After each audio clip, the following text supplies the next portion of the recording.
The base commander thought he was just bullying a broken Navy SEAL.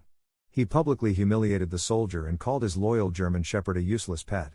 He had no idea the broken soldier was a top investigator and his pet was a tactical K-9 operator. And they were both there to bring him to justice. The Virginia sun beat down with a hazy, humid persistence, the air thick enough to taste.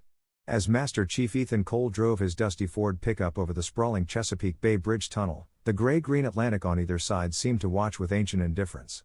Beside him, Rogue sat bolt upright in the passenger seat. Rogue was a magnificent German Shepherd whose intelligent, almond-shaped eyes missed nothing. He wore a simple blue vest identifying him as a PTSD support animal.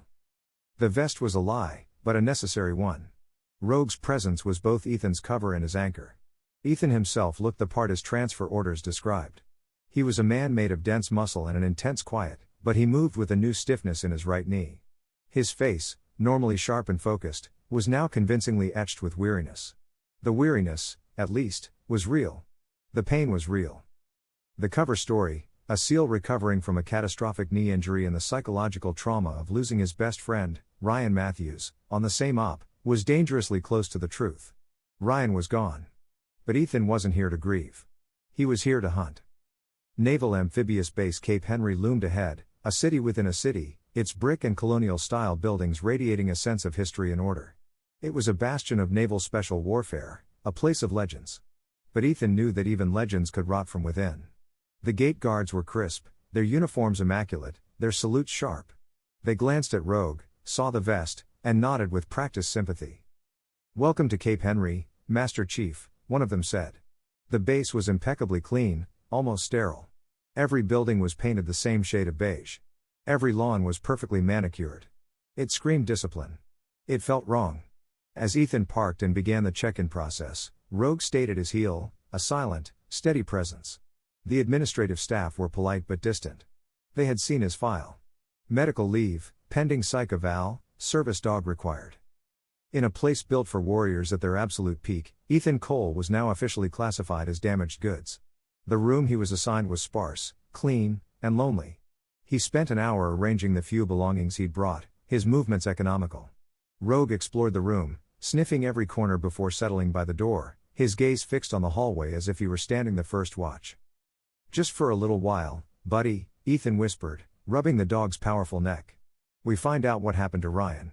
We find the man who sold him out, and then we go home." Rogue nudged his head into Ethan's hand, offering the simple, unconditional support Ethan was relying on. The dog was trained for combat, not comfort. He was a K-9 officer capable of detecting explosives, tracking targets, and neutralizing threats. But for this mission, he had to play the part of a crutch, a symbol of the very weakness Ethan was projecting. Late that afternoon, Ethan was summoned to a mandatory welcome brief for all new arrivals. He walked with a slight limp, a deliberate exaggeration of the dull ache in his knee, and kept Rogue on a short lead. The briefing room was cold, lit by harsh fluorescent lights. Some 20 sailors and officers sat in neat rows. At 14:00 hours sharp, the door opened, and Captain Marcus Thorne walked in. He owned the room instantly. Captain Thorne was a man in his late 50s with iron-gray hair cut high and tight and a face that looked like it had argued with the wind and won. His uniform was so heavily starched it looked like armor.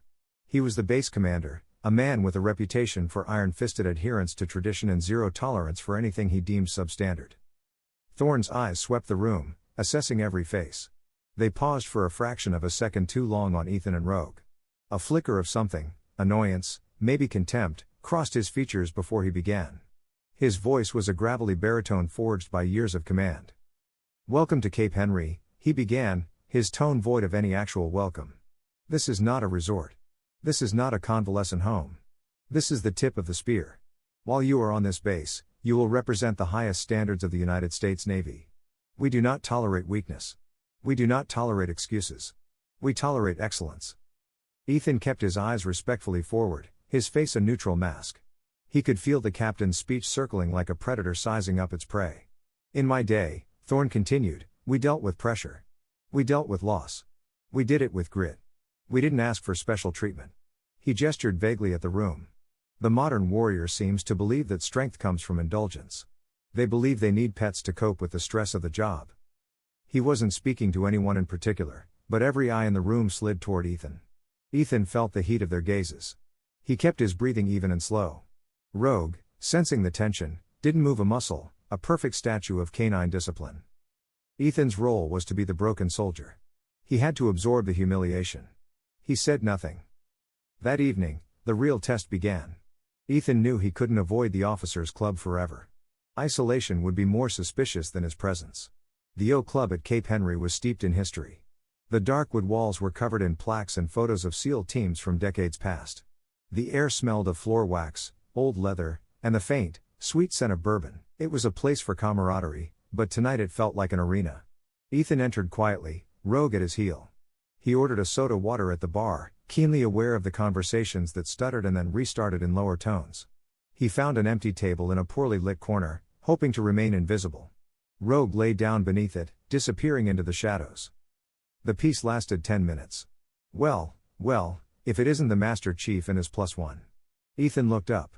Captain Thorne was standing there, flanked by another man. This one, Commander Cade Wallace, had a thick neck and a permanent swagger. He was known as Thorne's right-hand man and the base's enforcer. "Captain," Ethan said, giving a respectful nod, remaining seated. "At ease, Master Chief," Thorne said, though Ethan already was. "Just welcoming you to the club. Commander Wallace and I were just discussing the changing standards in the teams." "Sir," Ethan replied evenly. Commander Wallace, nursing a glass of amber liquid, stepped closer. "Heard you were on Ryan Matthews's team," Wallace said, his tone casual, but his eyes were hard. "Tough break. Guess some guys just can't handle the pressure." Ethan's hand tightened on his glass. He kept his voice flat. "Ryan was a fine officer, Commander." "If you say so," Wallace shrugged. Then, in a sudden, clumsy-looking stumble, he lurched. His entire glass of strong, peaty bourbon went flying, splashing across Ethan's pant leg and landing inches from Rogue's head. The dog flinched at the sharp, alcoholic scent, but made no sound. "Whoops, clumsy me," Wallace said, straightening up with a smirk. "Sorry, Master Chief. Hope I didn't startle your support system." Thorne chuckled. "A dry, unpleasant sound. Careful, Commander. A mutt like that probably isn't used to the smell of good liquor. Might upset him." He leaned in, his voice dropping, but still loud enough for the nearby tables to hear. "On my base, Cole, we prefer warriors, not whiners who need a crutch." The room had gone quiet. This was it. The public shaming, the test. Ethan slowly placed his soda on the table. He didn't stand. He didn't look at Wallace. He looked directly into the cold, gray eyes of Captain Marcus Thorne. When he spoke, Ethan's voice was very quiet, devoid of anger, holding only a deep, cold clarity that cut through the club's silence. "Rogue is as much an officer of this Navy as anyone in this room, Captain, and he's seen more combat, recovered more fallen brothers, and saved more lives than most men here." He paused, letting the words hang in the air. "He's earned his place here, sir." A dead silence fell over the club. Commander Wallace's smirk vanished. Captain Thorne's eyes narrowed, his face draining of color, replaced by a dark, simmering rage. He had expected a broken man to flinch. He hadn't expected a quiet declaration of war. The silence that followed Ethan's words in the officers' club was heavy and cold. Captain Thorne's face had hardened into a mask of controlled fury. He didn't yell. He didn't argue. He just stared at Ethan for a long, calculating moment, then turned on his heel and left without another word. Commander Wallace, his swagger replaced by a red-faced anger, shot Ethan a venomous look before following his commander. The low murmur of conversations in the club did not resume. Ethan finished his soda water in silence, set the glass on the bar, and walked out, Rogue moving quietly beside him. He knew with absolute certainty that the fight had just begun.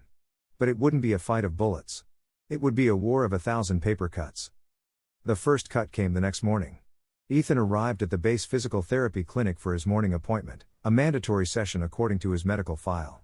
A young, flustered-looking therapist with a name tag that read L.T. Miller met him at the counter. Lieutenant Miller, a woman with kind eyes and a perpetually worried expression, couldn't quite meet Ethan's gaze. "Master Chief Cole," she began, shuffling papers. "I'm so sorry. There seems to have been a scheduling error. Your appointment? It's been cancelled. We had to prioritize an emergency evaluation." Ethan looked past her into the waiting room. It was empty. "An emergency, Lieutenant?" "Yes," she said, her voice strained. "Captain Thorne's office called directly. A full squadron readiness assessment." "I see," Ethan said, his voice soft. When can I reschedule? That's the other issue, she said, wringing her hands. We're booked solid for the next 3 weeks. 3 weeks. The message was clear.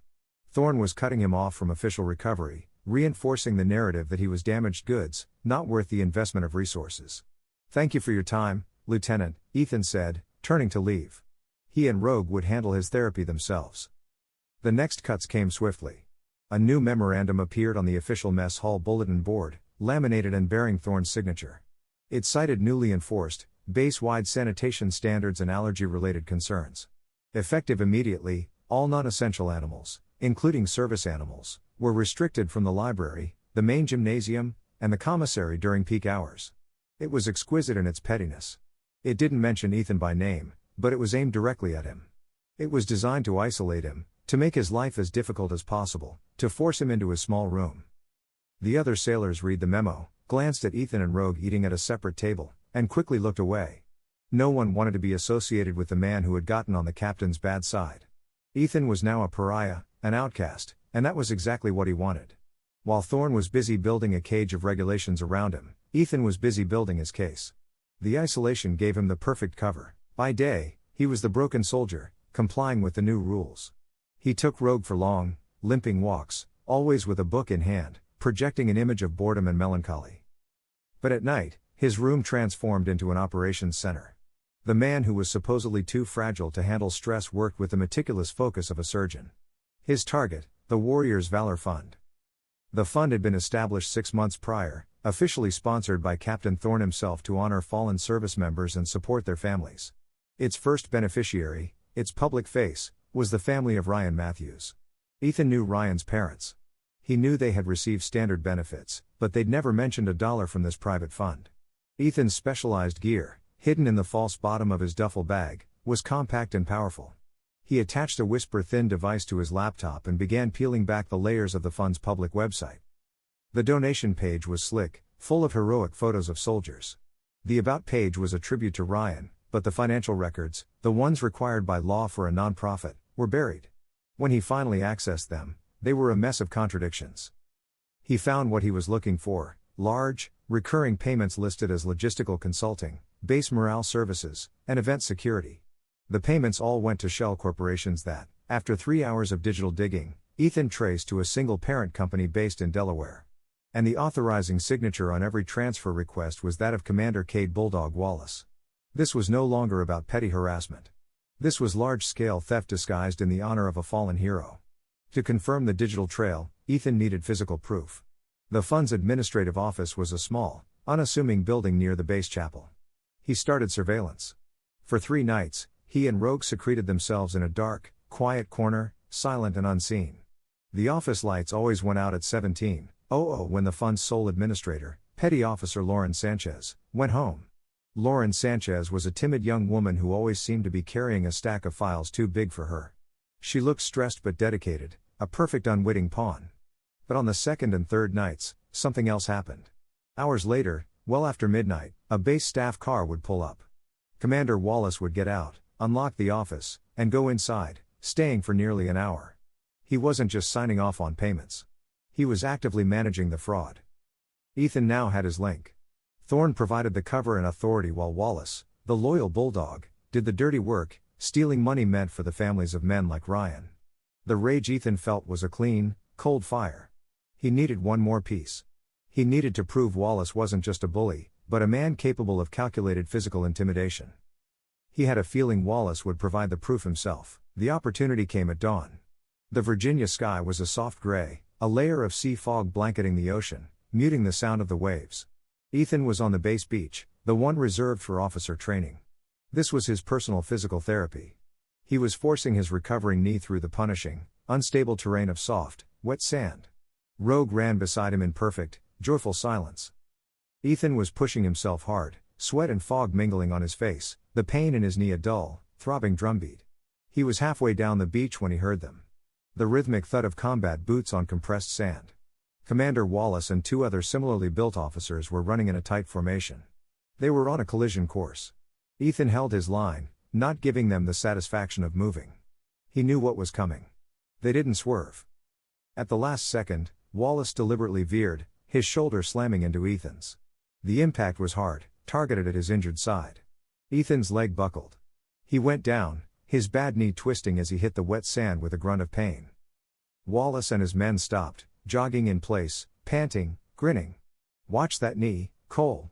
Wallace gasped, his voice thick with contempt. "Looks about as weak as its owner." Before Ethan could react, Rogue moved. He didn't bark. He didn't lunge. He simply materialized between Ethan and Wallace, planting his feet in the sand. His head was low, his muscles coiled, and a growl rumbled from his chest so deep it was felt more than heard. It wasn't a plea, it was a promise. Wallace, the consummate bully, took an involuntary step back from the animal. Ethan pushed himself up on one elbow, the pain in his knee sharp and real. He looked at Rogue. "Stay," he commanded. A single, crisp German word. "Stand." Rogue didn't move, his eyes locked on Wallace. "Stay," Ethan repeated, his voice calm, but absolute. Slowly, the growl subsided, but the dog remained a rigid wall of protection. Wallace's eyes darted from the dog to the man. The smile was gone. "You better get that dog under control, Cole." Ethan pushed himself to his feet, brushing sand from his pants, his face a mask of emotionless pain. "He is under control, Commander." Wallace stared at him, then at the unwavering dog. He sneered, trying to reclaim his bravado. "Pathetic." He signaled to his men. "Let's go." They turned and jogged down the beach, their laughter forced and thin. Ethan stood for a long time, watching them go. He rubbed his knee, the pain already fading, replaced by the cold satisfaction of certainty. He had everything he needed. He'd seen the bully. He'd found the thief, and now he knew exactly how to take him down. The encounter on the beach confirmed Ethan's suspicions. Commander Wallace wasn't just a bully. He was a predictably violent man. But Wallace was a blunt instrument. He lacked the finesse to orchestrate the complex financial web Ethan had uncovered. Wallace was the muscle, which meant someone else had to be the brains. All trails, the shell companies, the fund's charter, and the base's command structure, pointed to two people.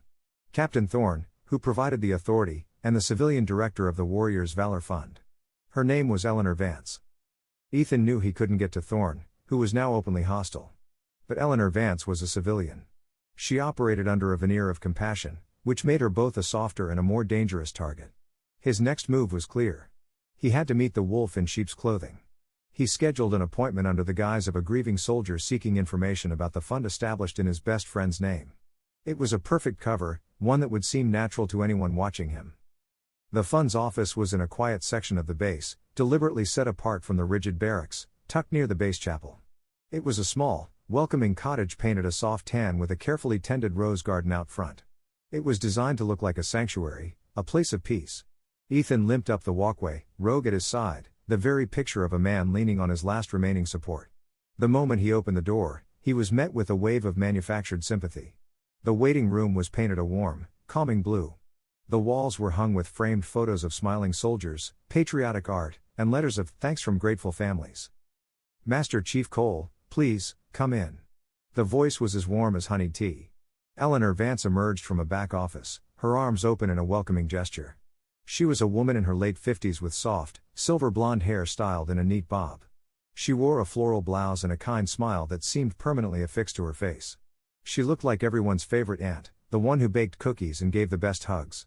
"I'm Eleanor Vance, the director here," she said, her eyes crinkling with warmth. "I am so sorry for your loss. We all admired Ryan. He was a true hero." "Thank you, ma'am," Ethan said, his voice quiet, playing the part of the humble, broken soldier. "We were close." "Oh, I know, dear," she said, patting his arm. She gestured to the dog.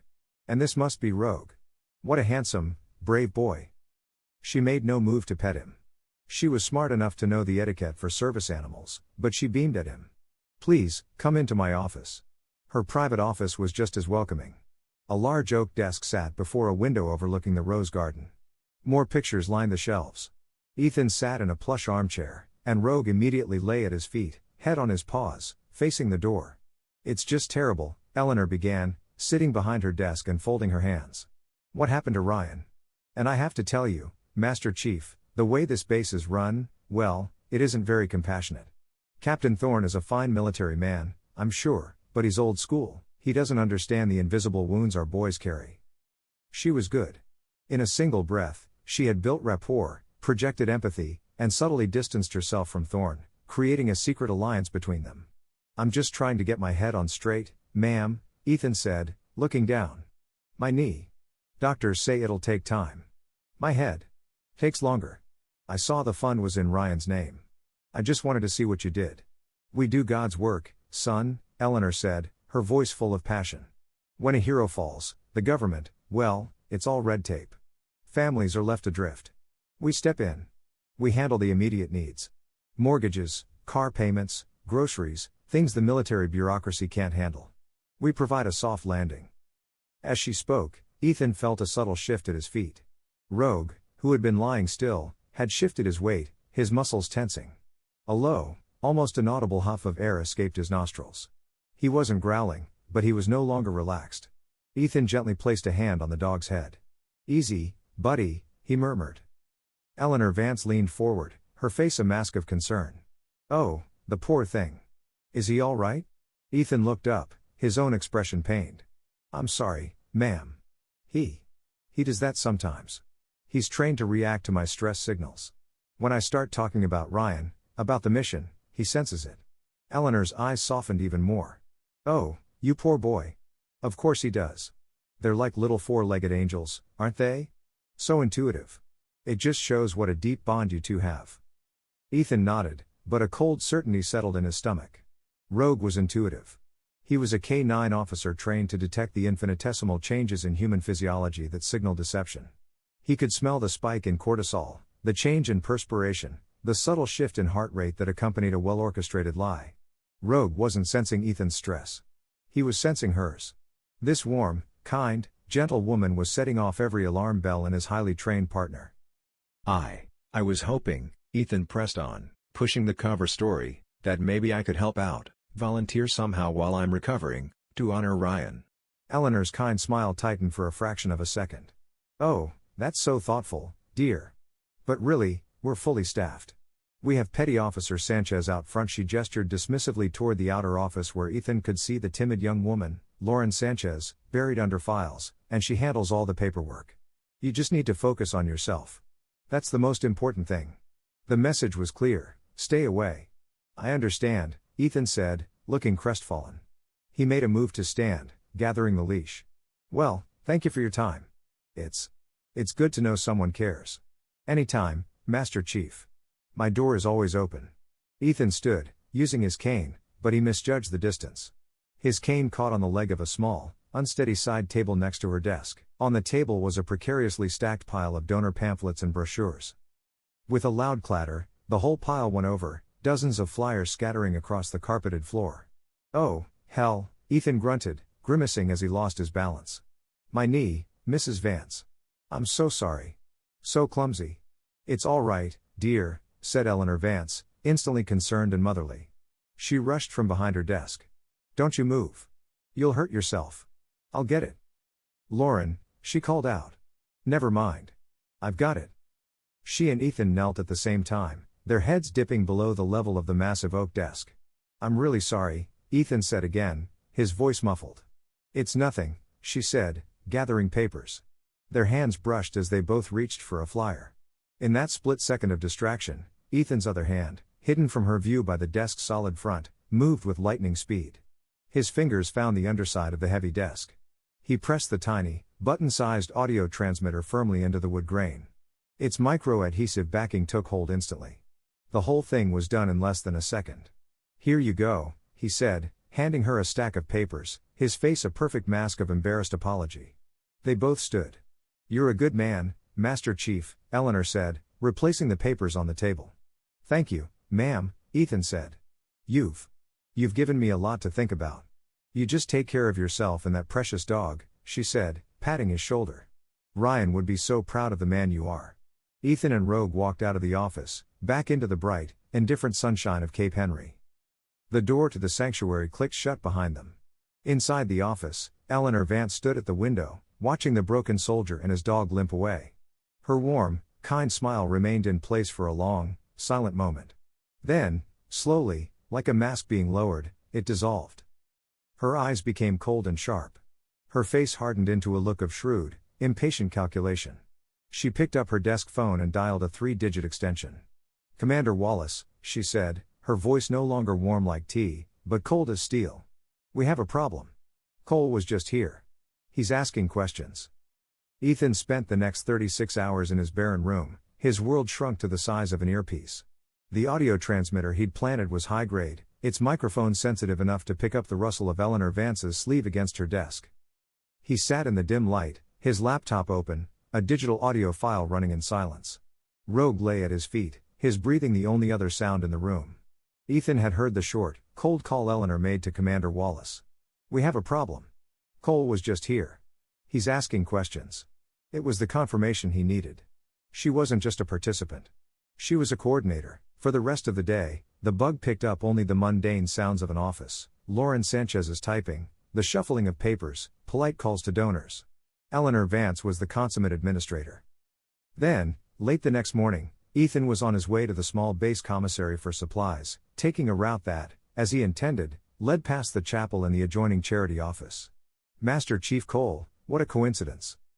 Eleanor Vance was just stepping out of the office, a stack of mail in her hand. Her smile was as bright and warm as the California morning. She hurried over, her expression a perfect blend of neighborly concern and deep sympathy. "I'm so glad I caught you," she said, lowering her voice, creating an immediate sense of conspiracy. "I've been so worried since you left yesterday. I feel like I handled our conversation so poorly. You're clearly in so much pain, and well, I felt useless." "Not at all, ma'am," Ethan said, stopping and giving her his full attention. He ducked his head, playing the part. "You were very kind." "Kindness doesn't solve problems," she said, her eyes flashing with righteous indignation. She glanced around as if to make sure no one was listening. "Listen, Ethan." "May I call you Ethan?" "Of course, ma'am. Someone told me about what happened on the beach the other morning," her face hardened, "with Commander Wallace. It's despicable. The man is a bully, and he acts with the complete protection of Captain Thorne. It's an open secret, and it's a disgrace to the uniform." Ethan looked down at his boots. I was just trying to get a run in, ma'am." "I know you were," she said, placing a gentle hand on his arm. Ethan had to fight the operator's instinct to flinch away from the touch. "And that's why I want to offer to help, officially." This was the trap. "I'm just a civilian," she went on, her voice a sweet purr of sincerity. "But I have friends, important friends. I sit on several of the base committees. If you are willing to make a formal, written statement about Commander Wallace's harassment and Captain Thorne's complicity, I can get it off this base. I can bypass the chain of command and take it directly to the Navy Inspector General. We can put a stop to this, Ethan, for you and for everyone else he's bullied." It was a brilliant offer. It was a perfectly constructed lie. If he were just a broken, disgruntled soldier, he would have jumped at the chance. He would have poured all his anger and frustration into a detailed report. That report would have proven to them that he was exactly what he appeared to be, a man obsessed with his own mistreatment. A man who posed no threat to their real operation. If he refused, it meant something else. It meant he was cautious, calculating, dangerous. Ethan had to walk a razor's edge. He had to refuse in a way that made him look weaker, not stronger. He let out a long, shaky breath. He looked up, his eyes wide with practiced fear. "Ma'am, Mrs. Vance." "I can't," he whispered, his voice cracking just enough. Eleanor's smile faltered, replaced by a look of confusion. "What do you mean, you can't? He assaulted you." "He's a commander," Ethan said, his voice shrinking. "The captain hates me. If I file a complaint, what do you think they'll do to me?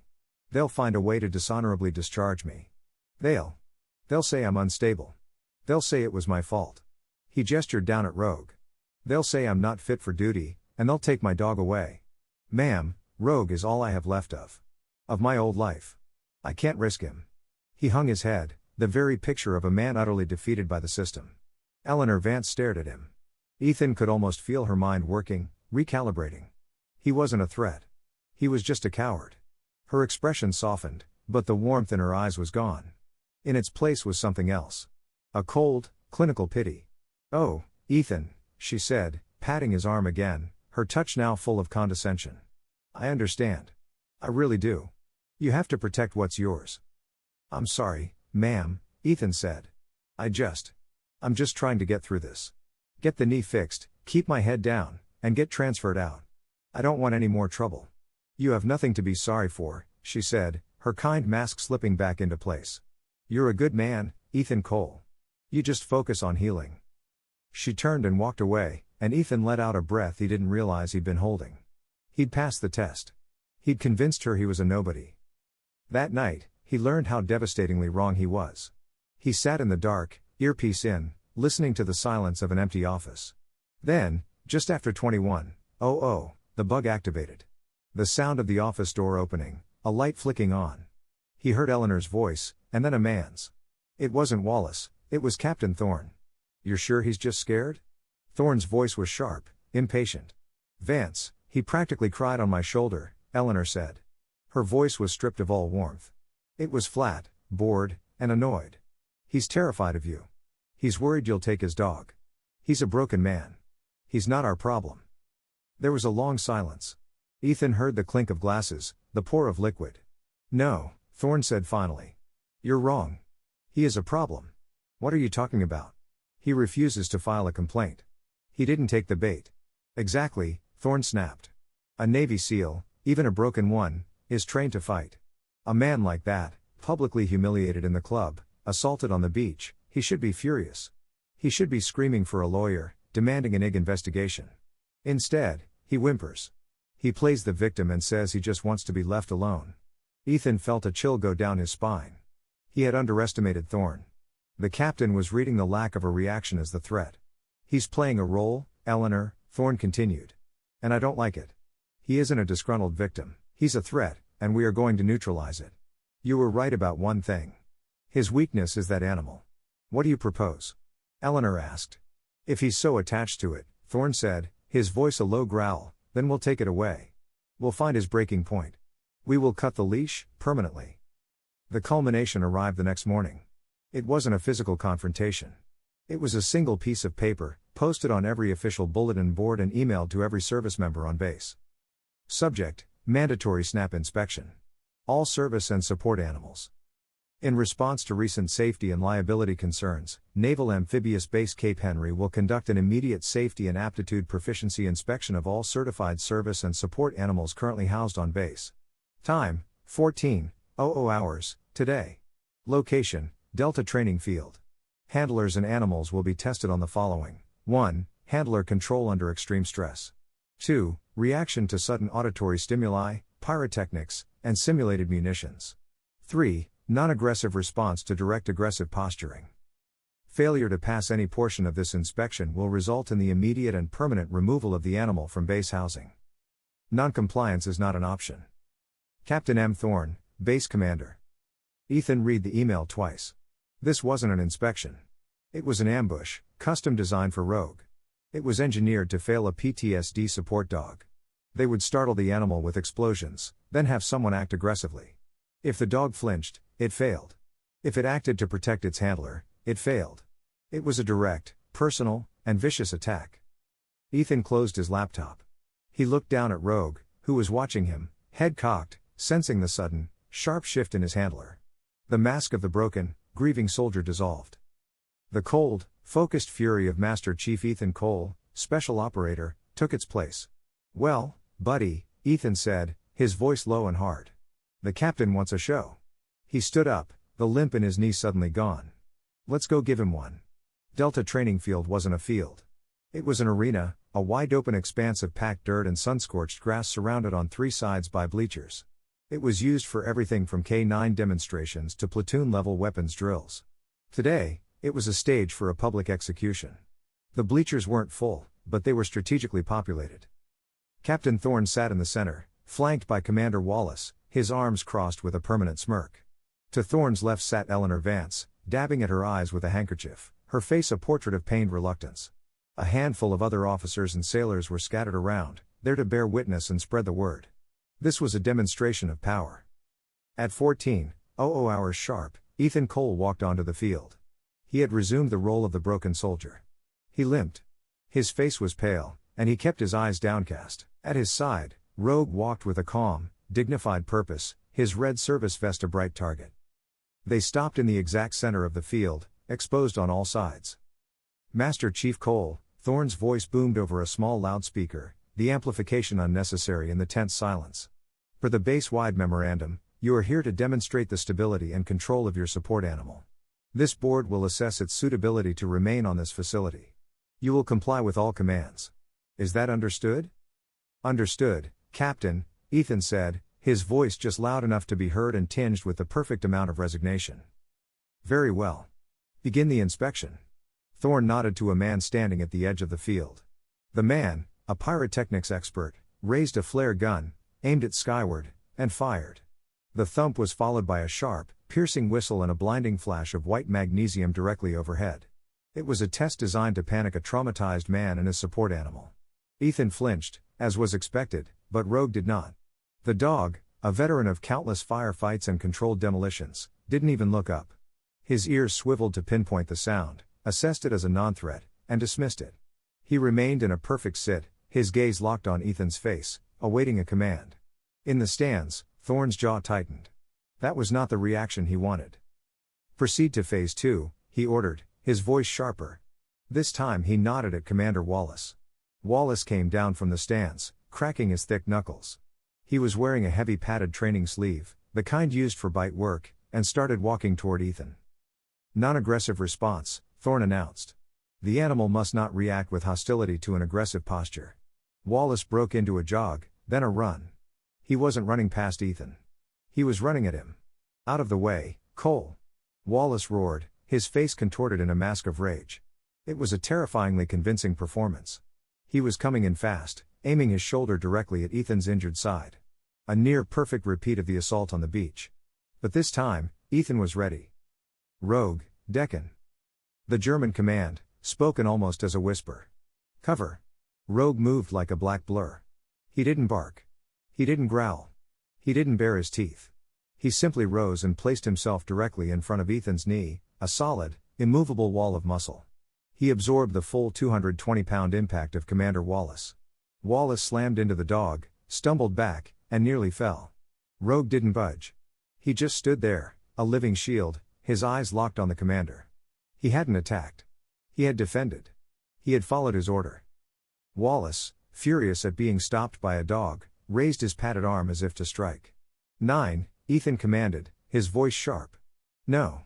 Rogue held his ground, unwavering. He had passed the test with perfect, unnerving precision. The field was utterly silent. Wallace, looking foolish and red-faced, lowered his arm. Thorn stood up, his face purple. The test had failed. Rogue was too disciplined. The captain's public humiliation was backfiring. That's enough, Commander, Thorn snapped. Wallace retreated, muttering, back to the stands. Ethan gave Rogue a low command, and the dog returned to his heel. Ethan kept his head bowed, but his heart was pounding with a cold, triumphant fury. This is not a skills demonstration, Master Chief Cole, Thorn said, changing tactics on the fly. The test had failed, so now the trial would begin. The animal's training is adequate, but this board is not concerned with obedience. We are concerned with stability, your stability, and the animal's temperament when exposed to your condition. He turned. Mrs. Eleanor Vance, you are the civilian director of the Warriors Valor Fund. You had an interaction with Master Chief Cole and his animal 2 days ago. Please tell the board what you experienced. This was the real ambush. Eleanor Vance stood, clutching her handkerchief. She walked to the edge of the stands, her face a mask of deep, tearful sorrow. She looked like a woman being forced to testify against a family member. Oh, Captain, I don't want to cause the Master Chief any trouble, she began, her voice trembling beautifully. He's clearly suffering so much. You are a member of this community, Mrs. Vance, Thorn said, his voice gentle, coaxing. It is your duty to report any safety concerns. Please, what happened? Eleanor took a shaky breath, dabbing at her eyes. I invited him into my office to offer him comfort. We began to speak about his lost teammate, Ryan Matthews. The Master Chief became agitated, very stressed. She looked at Rogue and her face crumpled in fear. And the dog, oh, the poor thing. It fed off his anger. It got to its feet and it looked right at me, and it growled. A murmur went through the small crowd. Growled, Mrs. Vance, Thorn pressed. Yes, she whispered, a single tear tracing a path down her cheek. A low, terrible sound. It showed its teeth. I was trapped behind my desk. I was genuinely in fear for my safety. I know it's a support animal, but in my opinion, that animal is a ticking time bomb. It's feeding off that poor man's trauma, and one day it is going to hurt someone. She broke down, sobbing into her handkerchief, and returned to her seat. The silence was damning, the tearful testimony of a respected, kind civilian woman against the flawless, unemotional performance of a trained K-9. Ethan knew exactly which one carried more weight. Captain Thorne let the silence hang for a full 30 seconds. He straightened his uniform. He was judge, jury, and executioner. "This is a tragedy," he declared, his voice ringing with false authority and feigned regret. "We have an officer who is clearly and understandably unwell, and we have an animal that, despite its training, is aggressive, unpredictable, and a clear danger to the personnel of this base. The skills test is irrelevant in the face of this credible, first-hand witness testimony." He pointed a finger at Ethan. "Master Chief Cole, your inability to manage your own trauma has turned your animal into a liability. This board therefore finds the animal, Rogue, to be unsafe for cohabitation on Naval Amphibious Base Cape Henry."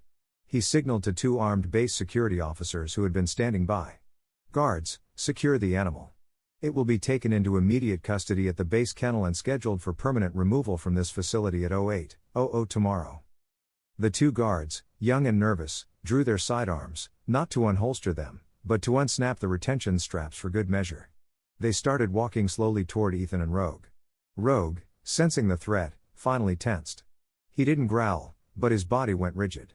Ethan, who had been silent, head bowed, finally looked up. His face was no longer pale. His eyes were no longer downcast. They were chips of blue ice. "Stop," he said. The command was quiet but absolute. The guards hesitated, looking to Thorne. "You are in violation of a direct order, Master Chief," Thorne boomed. "Stand down and surrender the animal." "I will not," Ethan said, his voice suddenly stripped of all the broken man's humility. It was the clear, cold, commanding voice of an operator. "You can't take this dog into custody, Captain." Thorne laughed, a short, ugly sound. "Watch me. I am the commander of this base. I can, and I will." "No, sir, you can't." Ethan's voice cut through the air. "You can't take him into custody because he is not my personal property. He is not a support animal, and he is not my pet." Ethan reached into his uniform breast pocket. He didn't pull out his ID. He pulled out a small, laminated card. "This," he said, holding it up, "is the active duty identification for K-9 Officer Rogue, serial number MK9818. He is a multi-purpose tactical asset assigned to Naval Special Warfare Development Group." He let that name hang in the air, DevGru, the most elite, secretive unit in the U.S. military. Then he locked eyes with Thorne, a hunter staring down his prey. "He's not here to support me, Captain. He's here as my partner, and your attempt to seize an active duty military asset in this manner is not a safety precaution. It is a felony, and it is direct interference with a federal investigation." The silence that fell over Delta Training Field was absolute. It was heavier than the humid sea air, deeper than the shock of a nearby explosion. The 2 young guards who had been advancing on Rogue froze in their tracks, their hands hovering uselessly near their holsters. They looked from Ethan to Captain Thorne, their faces pale with confusion, caught between 2 irreconcilable poles of authority. Captain Thorne's face, which had been purple with rage, seemed to deflate. The blood drained from it, leaving behind a gray, waxy disbelief. Commander Wallace beside him looked like he'd been struck. But it was Eleanor Vance's reaction that was the most telling. Her mask of tearful distress didn't just fall, it shattered. Her eyes went wide, her pupils dilating not with fear, but with pure, unadulterated panic. She knew what those words, federal investigation, meant. Ethan Cole stood tall, the fake limp gone, the pained vulnerability erased. In its place was the cold, lethal confidence of an operator in complete control of his environment. He touched a small, almost invisible device in his ear. "Cape Henry Vigil, this is Sentinel-1. Phase 2 is a go. Targets are confirmed, identified, and have taken the bait." Thorne's head snapped toward him. "Cape Henry Vigil. What is this? What is the meaning of this, Cole?" "It's Master Chief Cole, Captain," Ethan corrected him, his voice like ice. "And I am not your problem. I am your consequence." As he spoke, a new movement began in the stands. The scattered sailors who had been watching the inspection with mild interest rose in unison. There were 5 of them, men and women in standard utility uniforms or plain civilian windbreakers. They moved with a fluid, coordinated purpose, fanning out, their hands deliberately empty, but their eyes scanning the exits. One of them, a woman in her late 40s with sharp, intelligent eyes and brown hair pulled back in a tight bun, detached from the group and strode onto the field. She wore a simple blue windbreaker, which she now unzipped to reveal the badge and credentials clipped to her belt. "Special Agent Diana Perez," she said, her voice crisp and clear. "Naval Criminal Investigative Service. Captain Thorne, Commander Wallace, Mrs. Vance. This training field is now a classified operational area. You will not move. You will not speak. And you will not attempt to contact anyone, or you will be charged with obstruction." She gave Ethan a single nod. "Sentinel 1. The floor is yours." "Sentinel 1, Thorne whispered, the name finally registering. Task Force Sentinel, a ghost unit, a joint JSOC and NCIS task force that hunted corruption within the ranks. He wasn't just being investigated. He was being hunted by the best. Ethan walked past the frozen guards, giving Rogue a simple command. "Fuss, heel." The dog moved to his left side, a perfect, silent partner. Ethan walked directly to the small AV podium Thorne had used for his loudspeaker. It was, as Ethan knew it would be, equipped with a laptop port for field presentations. "You were kind enough to provide the perfect venue for my after-action report, Captain," Ethan said. He pulled a small flash drive from his pocket and plugged it into the laptop. The large projection screen attached to the podium, which had been dark, flickered to life. "My mission," Ethan began, his voice now addressing the entire captive audience, "was not recovery. It was infiltration. I was tasked to investigate the mismanagement and suspected embezzlement of the Warriors' Valor Fund." Eleanor Vance made a small, choked sound. "The fund was established 6 months ago," Ethan continued, "in the name of my teammate and friend, Master Chief Ryan Matthews. It has raised over $4 million from patriotic donors." He hit a button. The screen filled with a complex flowchart. "This," he said, "is where that money went. Not to Ryan's family, not to the families of other fallen soldiers. It went here, and here, and here." He used a laser pointer to trace the lines from the fund's main account to 3 Delaware-based shell companies, all listing logistical consulting services. And from there, he clicked again, the money was wired to 3 numbered, offshore accounts in the Grand Cayman, Zurich, and Macau. He clicked one last time. Scanned documents appeared on the screen. Withdrawal authorizations, wire transfer orders, and at the bottom of each one, a clear, looping signature. "A signature," Ethan said, his voice dropping, "that you provided to the base bank, Mrs. Vance, as the fund's sole civilian director. You weren't just stealing money, Eleanor. You were stealing the honor of dead men." Eleanor Vance finally broke. It wasn't a sob. It was a gasp, a desperate intake of breath. As her world collapsed, she looked to her left. She looked to her right. She saw Agent Perez standing 10 yards away. She saw the other agents guarding the exits. She saw only one clear path, the open gate behind the bleachers. She ran. It was a desperate, clumsy sprint in sensible shoes. "Guards!" Captain Thorne roared, his voice suddenly full of righteous thunder. He saw his chance, an opportunity to reposition himself as the outraged commander, an ally of justice. "Apprehend that woman. She's fleeing. Stop her." The 2 young guards, desperate for a clear order, started to move. "Belay that order," Ethan's command cut through the air like a knife. The guards froze again. Agent Perez didn't even flinch. She just spoke into her radio. "West exit. Go." Before Eleanor could take 3 more steps, the 2 NCIS agents guarding that exit stepped out to block her path. It was over. She sank to the ground, sobbing, and they cuffed her hands behind her back. Thorne stared. His gamble had failed. Ethan walked slowly toward him until he was standing only 5 feet away. Rogue sat beside him, watching the captain with an unnerving intelligence. "She wasn't the only target, Captain," Ethan said, his voice now a low, dangerous whisper. "This is outrageous," Thorne hissed, trying to regain his composure. "I am the commander of this base. I brought this woman onto my staff. I trusted her. This is a betrayal of my trust."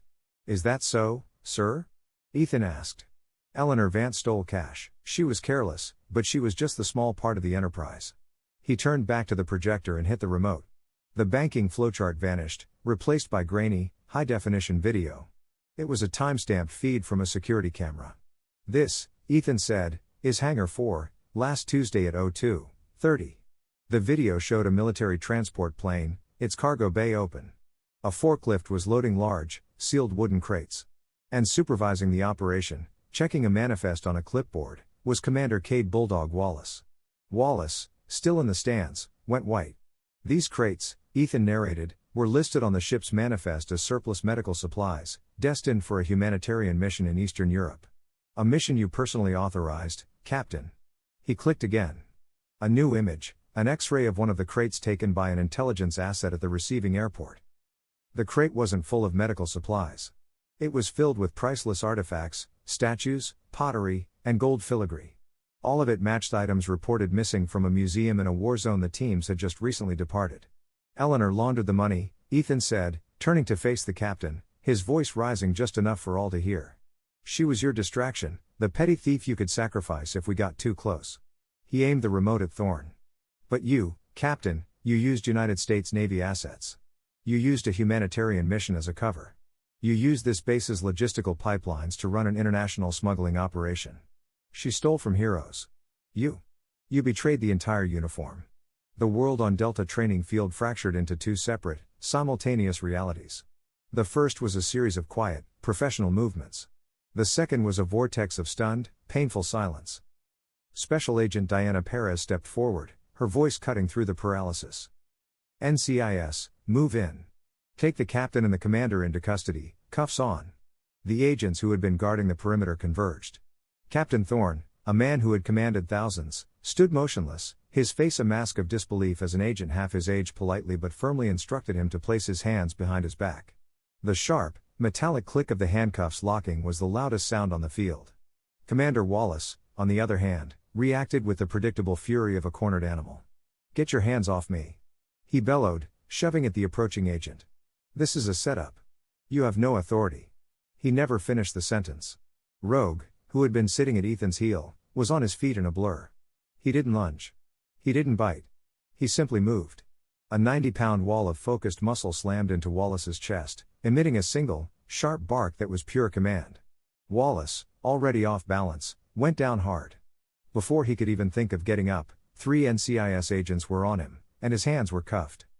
Eleanor Vance didn't resist. She was led away by 2 agents, her body limp, her face blank with shock, the fake tears replaced by real ones. Agent Perez turned to the 2 young, bewildered guards. You 2 secure this field. No one in or out without my authorization. We are executing a federal warrant. Am I clear? Yes, ma'am, they both stammered, grateful for a clear, legal command. Perez nodded to Ethan. My teams are at their offices. They're awaiting your go-ahead. Let's move. As Ethan, Perez, and Rogue walked off the field, the small crowd of sailors parted for them, their faces a mixture of awe and fear. The broken, grieving Master Chief and his therapy dog were gone.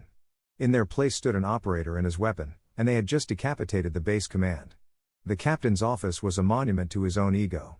It was large and imposing with a heavy mahogany desk and walls hung with I love me plaques and photos of Thorne with senators and admirals.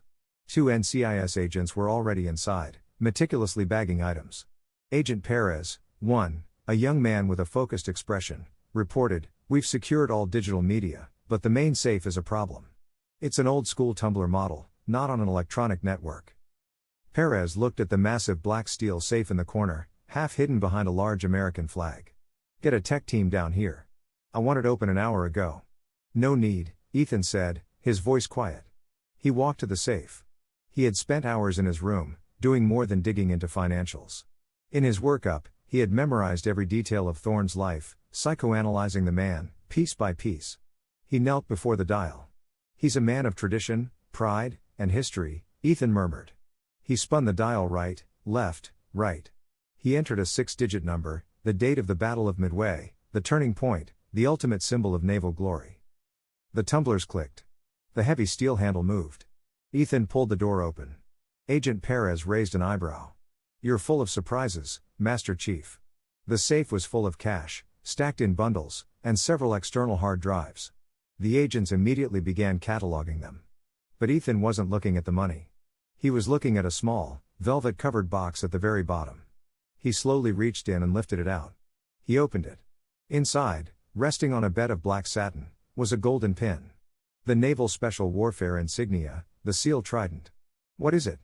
Perez asked, moving closer. Ethan picked it up. His hands were perfectly steady. Every operator who finishes training gets one, he said, his voice thick and low. When he falls, it's sent to his family. It's the last piece of him they get, the symbol of everything he was. He turned the trident over. Engraved on the back was a name. Ryan P. Matthews. Perez's professional mask softened. He kept it, she whispered, as a trophy. He didn't just steal his money, Ethan said, the cold rage returning. He stole his honor. He felt a wet nose press into his palm. Rogue had moved to his side, sensing the deep, painful shift in the room, offering his silent, steady support. We got it back, buddy, Ethan whispered, closing his fist around the metal pin. We're taking him home. An hour later, the base was on lockdown. Thorne and Wallace were being processed in separate holding cells at the base brig. Ethan, having left the search to NCIS, was walking down the sterile white corridor of the brig. He stopped in front of Thorne's cell. The captain was sitting on a bare metal bunk. His starched uniform was rumpled, his face was gray, but his arrogance was beginning to return. So, Thorne sneered, getting to his feet, the hero comes to gloat. What do you think you've done, Cole? You think you're some kind of patriot? I think I'm a janitor, Captain, Ethan said, his voice even as he stood just outside the bars. Rogue sat beside him, watching Thorne with an unblinking, disconcerting gaze. I'm just taking out the trash. Trash? Thorne laughed, a dry, rasping sound. This base, my base, was falling apart. Our budgets were cut. Our facilities were crumbling. The politicians forgot about us. They're too soft.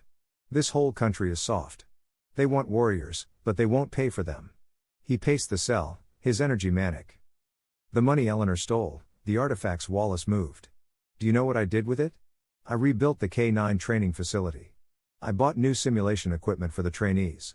I paid for advanced medical treatments for veterans the VA had denied. I did what the bean counters in Washington were too weak to do. I maintained the glory of this place. Ethan listened, his expression unchanging. And what glory is that, sir? The glory of the uniform, of sacrifice, of honor, Thorne roared, slamming a fist against the bars. Ethan's hand went to his pocket. He slowly pulled out Ryan's trident. You mean this honor, Captain? Thorne stopped. He stared at the golden pin in Ethan's hand. His face, which had been flushed with self-righteous anger, went pale. You kept it, Ethan said, his voice a whisper, but it carried more weight than all the captain's shouting. You started a fund in his name, a fund you bled dry. You gave speeches about his sacrifice, and all the while, you had this in your safe. You didn't do it for the base. You didn't do it for glory. You did it because you're a vulture, feeding on the memory of men who were actually willing to sacrifice. Thorne had no answer. The justification, the arrogance, it all dissolved. He was just a small, hollow man, exposed. Ryan Matthews was my brother, Ethan said, and he died on a mountain in a country no one can find on a map, trying to save a man he'd just met. That's honor. You? You don't even deserve to say his name. Ethan turned his back on the cell. We're done here, Rogue. He walked away, leaving Captain Marcus Thorne alone in the silence of his cell, a fallen commander with nothing left but his own empty excuses. As Ethan stepped out into the cool evening air, he opened his palm and looked at the trident, its gold glinting in the fading light. Justice wasn't a feeling. It was a recovery, and he had just recovered the last piece of his friend. The fall of Captain Marcus Thorne was not loud. It was a vacuum. A man who had defined Naval Amphibious Base Cape Henry with his iron will and booming voice simply vanished. And in his place, a deep, ringing silence settled over the command. The first 24 hours were a chaotic mess of whispered conversations, cancelled orders, and a quiet, stunned paralysis. Then, the new orders came. He wasn't a permanent replacement, but a fixer. Captain David Chen, a tall, lean man with a quiet, observant face and silver-gray hair, arrived without any fanfare. He was, as Ethan quickly learned, known for his integrity and a talent for cleaning up the messes of other commanders.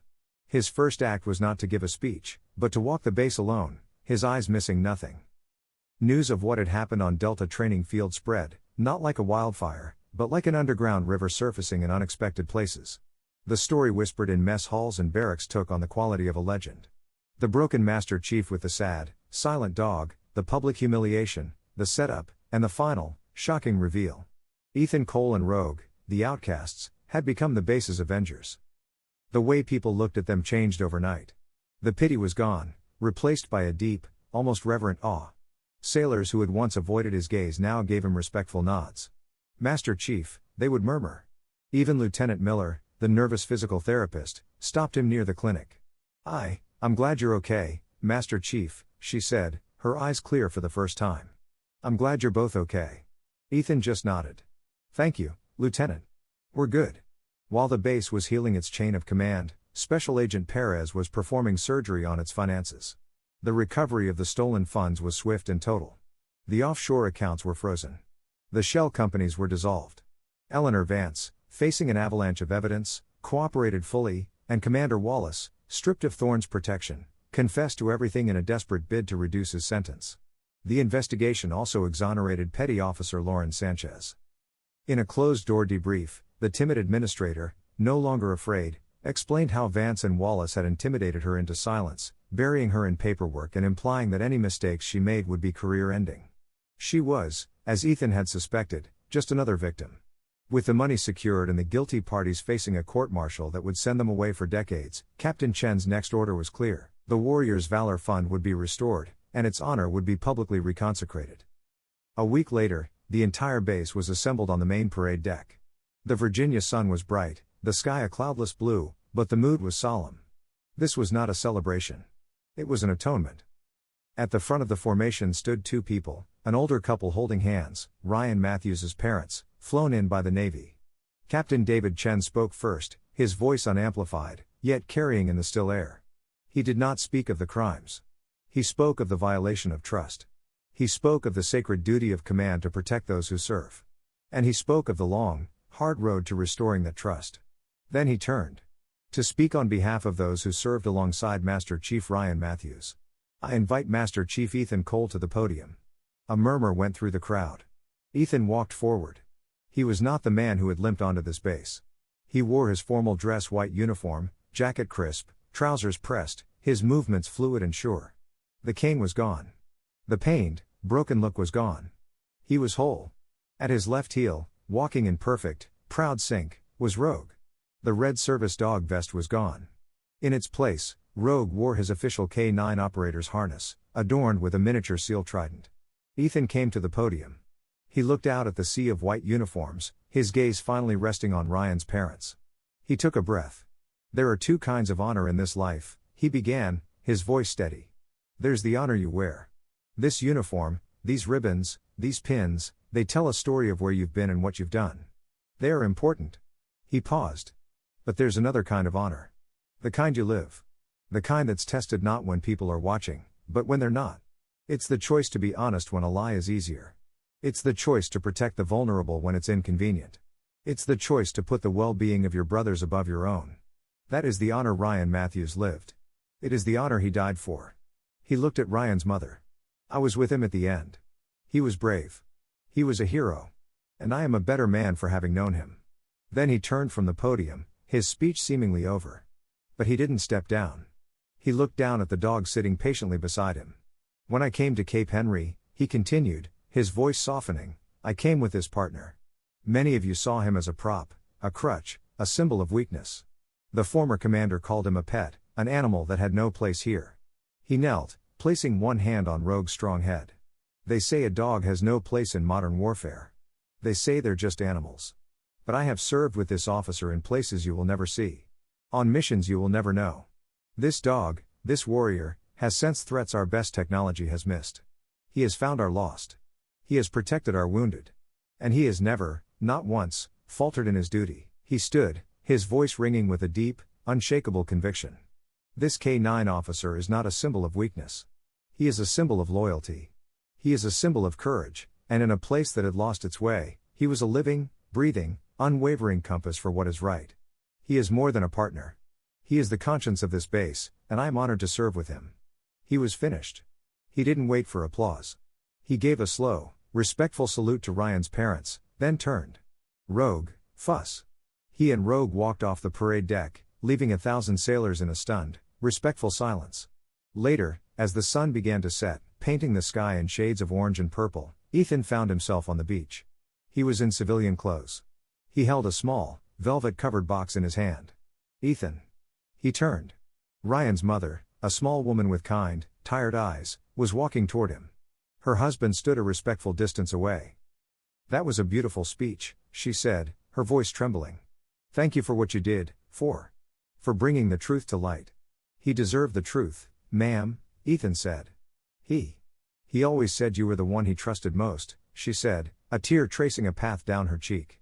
He said, if I'm ever in a jam, Cole's the one who'll pull me out. It seems you did it one last time. A lump formed in Ethan's throat. He opened his palm and held out the box. This belongs to you. Captain Thorne had it. It should have been given to you at his funeral. She opened it. Inside, the golden seal trident gleamed. She gasped, her hand flying to her mouth. She took it, clutching it to her chest. His trident, she whispered. Oh, Ryan. She looked up at Ethan, her eyes swimming. You brought him home. Yes, ma'am, Ethan said. We did. She reached out and, for a moment, rested a hand on Rogue's head. The dog who had stopped Wallace with a bark leaned into her touch with a soft sigh. She turned and joined her husband, and the two of them walked down the beach, finally able to grieve in peace. Ethan stood for a long time, the cool evening breeze blowing in off the Atlantic. His mission was over.